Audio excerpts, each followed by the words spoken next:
Sziasztok! Pénteken lesz GTA 5, megjön nekem, szombaton. Rakok föl szerintem gameplayt. Tehát az elsőnél a bankrablást azt szerintem nem fogom felrakni, mert tudja, hogy láttátok, és nem akarlak vele untatni. Szóval a második küldőtől a Franklin. Ugye van az, mikor versenyzik.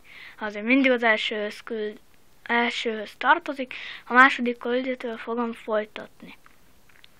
Na, szóval, szombaton. Nem tudom hány órakor.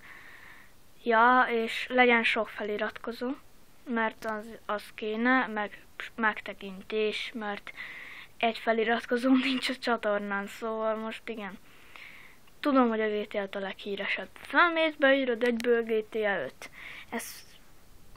Na, szóval beírod, és akkor látszik, kiadja, és akkor mindig azokra kattingatsz rá, és akkor egyre több. Hát én most ezért ezért rendeltem meg, hogy nekem is legyen sok nézőm, és feliratkozom. KD csapatnak 50 000 feliratkozója van. Nem kevés.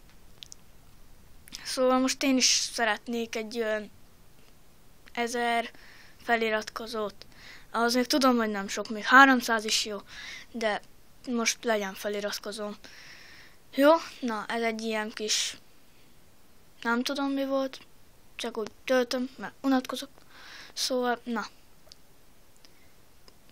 szombaton, ugye, mert pénteken hozzák meg, még föltelepíti persze 50 perc, utána még játszani akarok, ugye még ki akarom vele tölteni az időt, és utána fogom nektek fölrakni, vagyis szombaton reggel, na.